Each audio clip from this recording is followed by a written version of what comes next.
حضرات محترم، زندگی میں انسان جو بھی محنت اور کوشش جد و جہد کرتا ہے وہ ساری اس بات پر منحصر ہوتی ہے کہ اس کا نتیجہ کیا نکلتا ہے۔ اگر ہماری کوشش اور محنت کا نتیجہ اچھا نہ نکلے تو لوگ یوں سمجھتے ہیں کہ ساری کوشش اور محنت ہی بیکار گئی۔ اگر نتیجہ اچھا نکل آئے تو گویا ساری محنت ہی کارآمد ہو جاتی ہے۔ آپ دیکھتے ہیں کہ دو ٹیمیں میچ کھیلتی ہیں اور بظاہر ایک ٹیم کے کھلاڑی بہت اچھا کھیل بھی کھیلتے ہیں لیکن نتیجتاً ہار جاتے ہیں۔ تو جب ہار جاتے ہیں تو جو کھلاڑی اچھا کھیل کھیلے ہوتے ہیں ان کی اچھائی بھی پس منظر میں چلی جاتی ہے اور لوگ نتیجے کے اعتبار سے اس ٹیم کو برا بھلا کہتے ہیں۔ گویا نتیجہ اصل ہے۔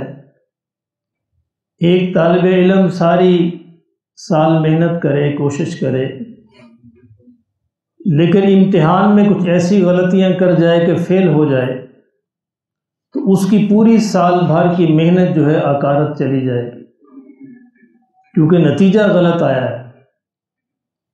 اس سے مطلب نکلا کہ نتیجہ بہت ہی اہمیت کا حامل ہوتا ہے۔ اگر نتیجہ اچھا نہ نکلے، کسی کام کا انجام اچھا نہ ہو، اس کا مطلب ہے کہ وہ کام کی ساری محنت بیکار ہے۔ ایک شخص ایک فیکٹری لگاتا ہے، محنت کرتا ہے، سرمایہ اکٹھا کرتا ہے، پلان کرتا ہے اور کوئی پروڈکٹ بنانا چاہتا ہے۔ سارا کام اچھا ہو گیا، فیکٹری بھی لگ گئی، ورکر بھی آ گئے، پلان بھی ہو گیا، سب کچھ ہو گیا، لیکن جس قسم کی پروڈکٹ بنانا چاہ رہا تھا وہ بن نہیں پائی۔ اب سارا کام بیکار چلا گیا، اس کی ساری محنت اور کوشش لوگ سمجھیں گے کہ بالکل بیکار گئی۔ تو گویا نتیجہ اصل ہے، کسی چیز کا انجام جو ہے وہ اصل ہے۔ بہنے ہی میرے محترم دوستو، ہماری زندگی جو ہے، ہماری زندگی کا انجام کیسا ہوگا یہ اصل چیز ہے۔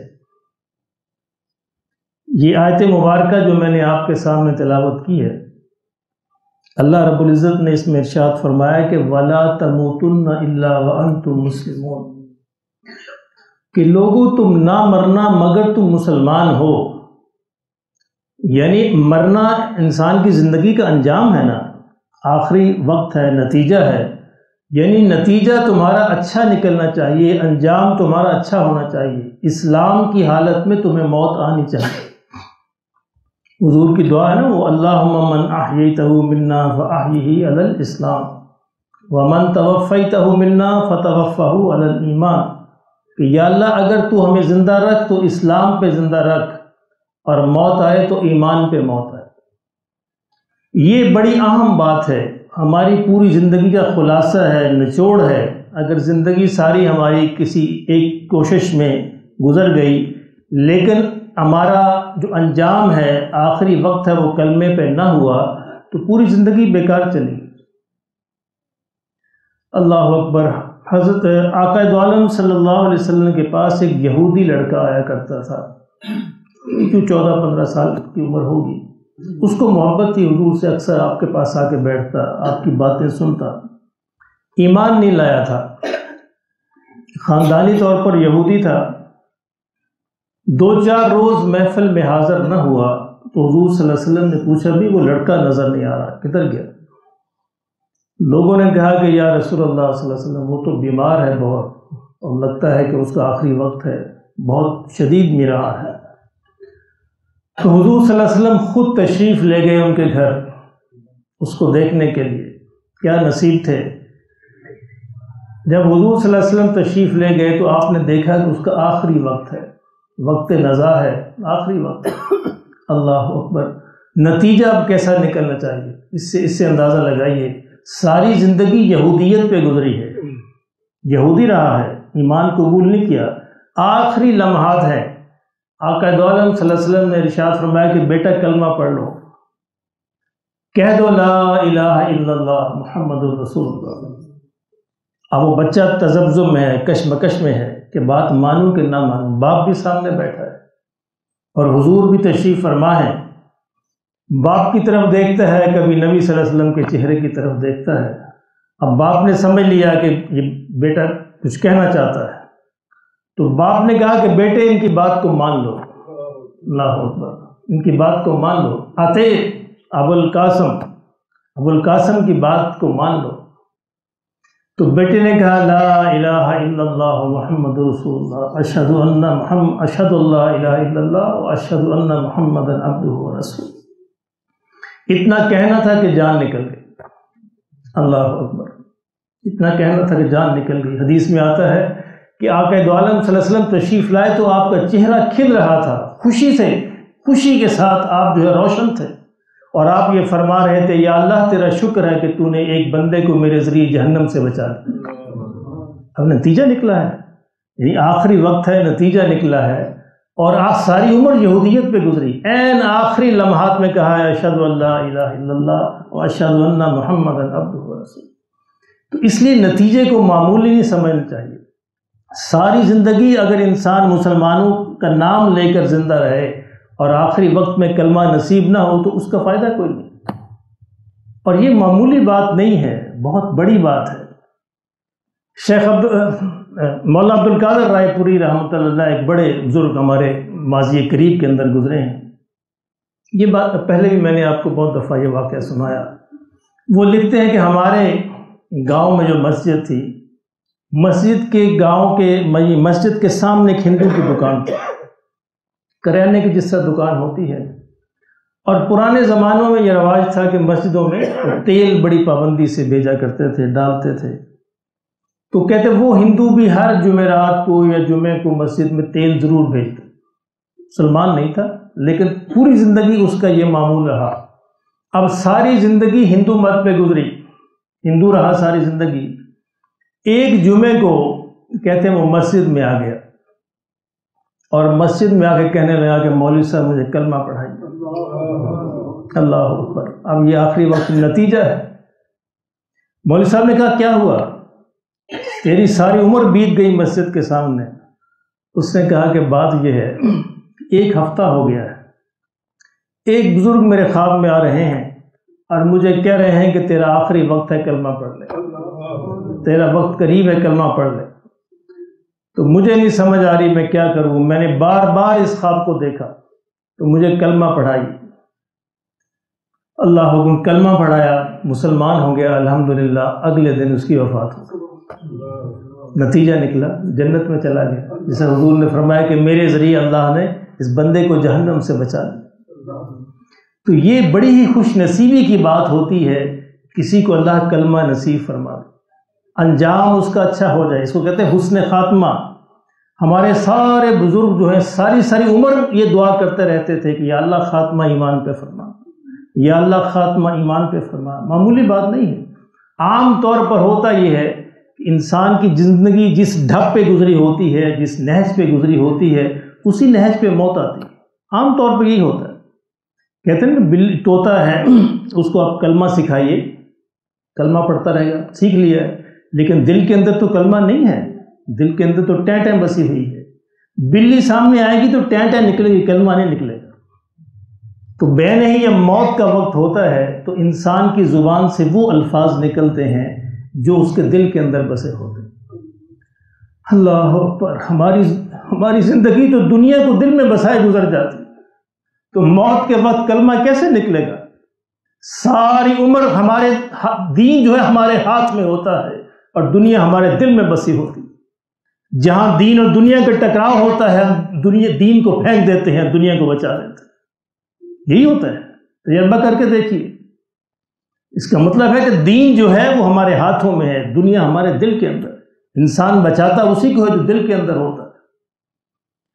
پروفیسر نور محمد تھے نشتر میڈیکل کالج کے, انہوں نے کتاب لکھی کہ میں نے لوگوں کو مرتے دیکھا. وہ لکھتے ہیں کہ میری زندگی میں سرجن تھے, میری زندگی میں بے شمار لوگ جو ہے میرے سامنے فوت ہوئے ہسپتال میں, لیکن کہتے ہیں کہ شاید 3 یا 4 لوگ ہوں گے 30-35 برس کی سروس میں جن کو میں نے کلمہ پڑھتے دیکھا. کہتے ہیں کہ وکیل صاحب جو ہے وہ لائے گئے، آخری وقت تھا، تو مجھے یہ بڑا اشتیاق ہوتا تھا کہ میں دیکھوں کہ آخری کلمات اس کے کیا ہوتے. کہتے آخری وقت وہ کہہ رہے تھے جج صاحب آ گئے، جج صاحب آ گئے، میری فائلیں کدھر ہیں، میری فائلیں، جج صاحب، یہ کہتے کہتے انتقال ہو گئے. تو میرے محترم دوستو، یہ ساری جو محنت ہے ہماری نمازوں کی، روزوں کی، حج کی، زکوٰۃ کی، معاملات کی، اخلاقیات کی، اس کے ساتھ ساتھ اس دعا کی محنت بھی ہونی چاہیے کہ یا اللہ یہ قبول فرما لے اور ہمارا خاتمہ ایمان پہ فرمانا.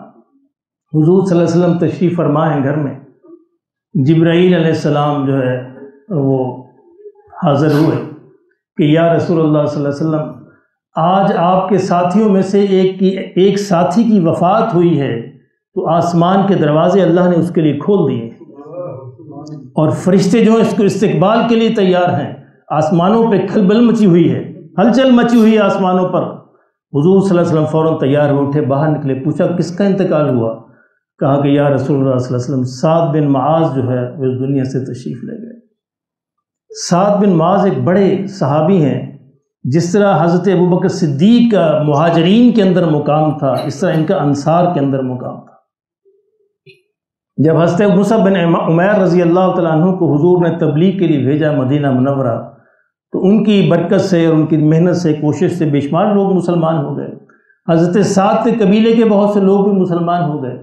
ان کو بڑی ناراضگی تھی کہ یہ کیا عجیب یہ بندہ آ گیا ہے ہمارے شہر کے اندر. ایک دن اپنا نیزہ اٹھایا، گھوڑے پہ سوار ہو، اچھا پوچھتا ہوں آج اس سے جا کے.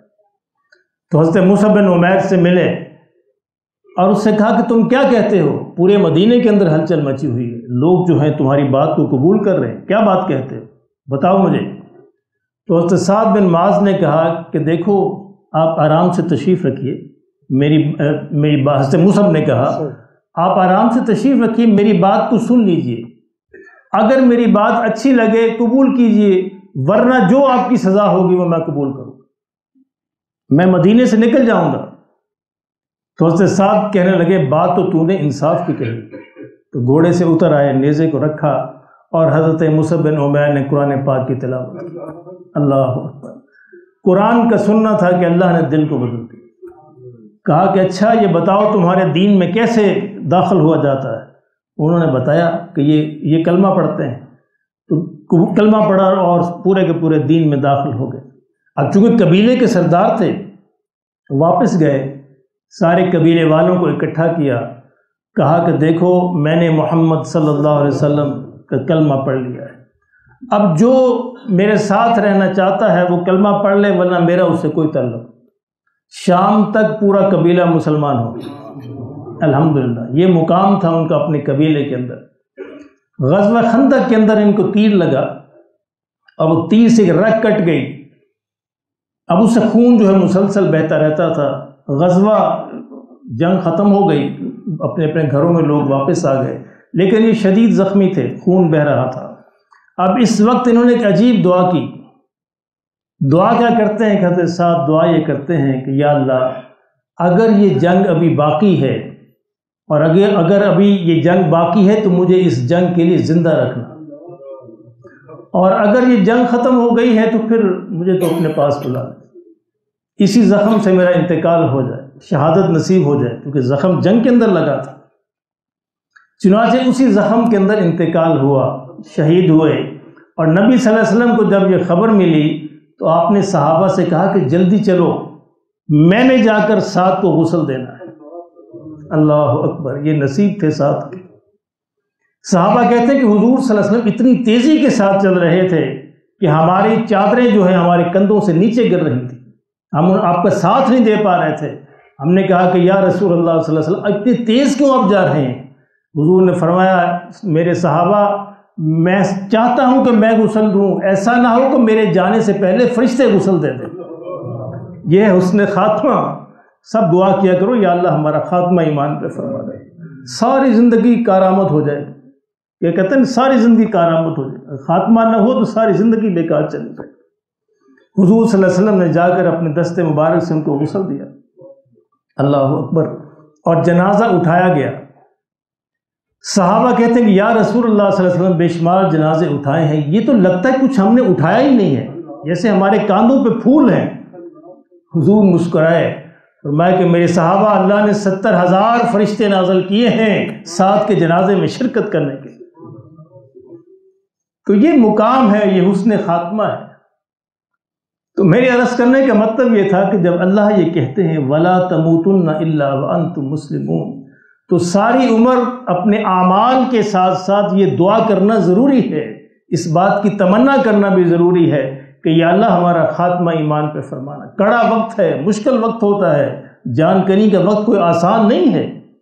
کسی بزرگ نے کہا کہ اسی طرح ہے کہ ایک ململ کی کپڑے کو ایک کیکر پر، کانٹوں کے درخت پر پھیلا دیں، پھر اس کو کھینچیں، جس طرح وہ تار تار ہو جاتا ہے اسی طرح جان نکلتی ہے. جسم کے ایک ایک عضو سے، ایک ایک سیل سے جان نکلنی ہوتی ہے، آسان تھوڑا ہے.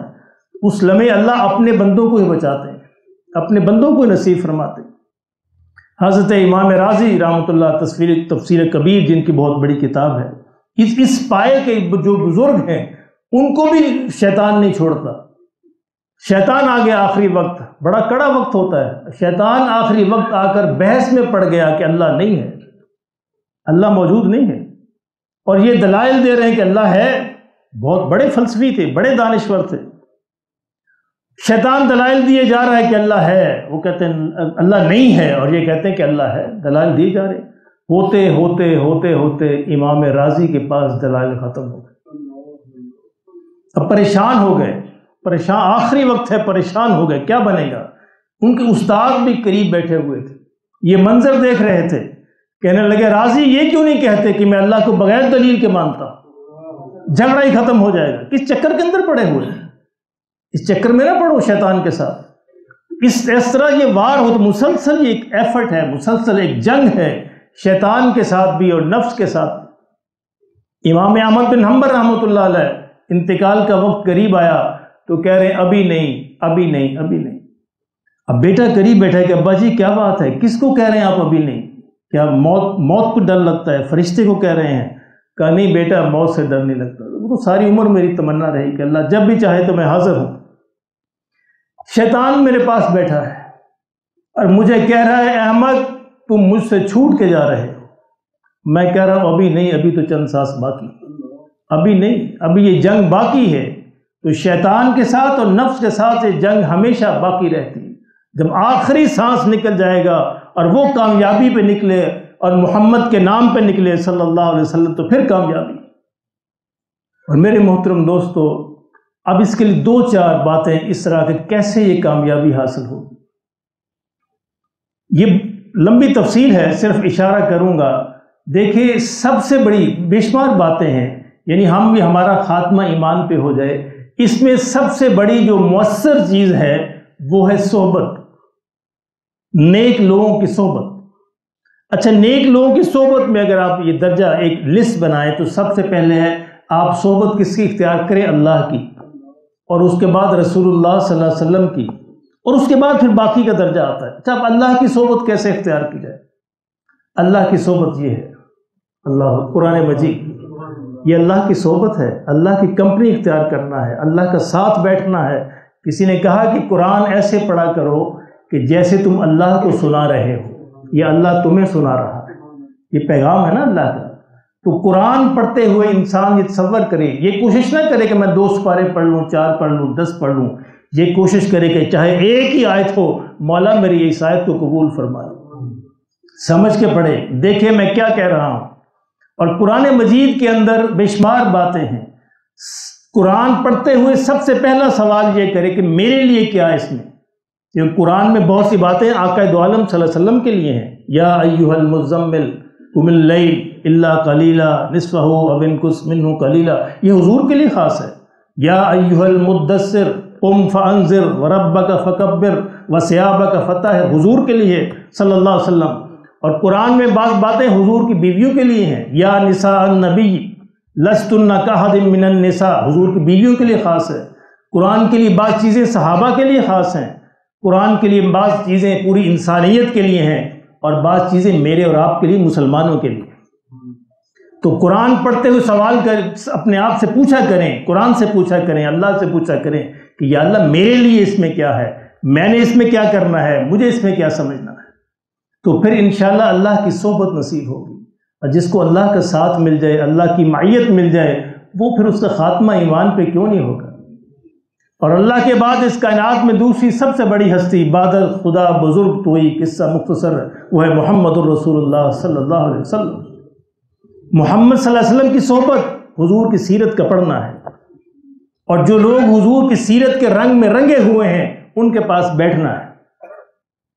آقا دو عالم صلی اللہ علیہ وسلم کی احادیث کا پڑھنا، آپ کی سیرت کا پڑھنا، یہ گویا حضور کی مجلس کے اندر بیٹھنا ہے۔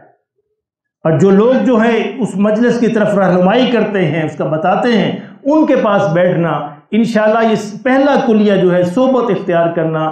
باقی انشاءاللہ میں اگلے جمعے بیان کروں گا۔ تو پہلا یاد رکھیے کہ صحبت جو ہے وہ ایسی مؤثر چیز ہے کہ آپ کی شخصیت کا رخ بدل سکتی ہے، اور انشاءاللہ آپ کا خاتمہ جو ہے اگر نیک صحبت آپ کو مل گئی تو انشاءاللہ اس کی برکت سے خاتمہ ایمان پہ ہوگا۔ اللہ مجھے بھی نصیب فرمائے اور آپ کو بھی نصیب فرمائے، سنت عطا فرمائے۔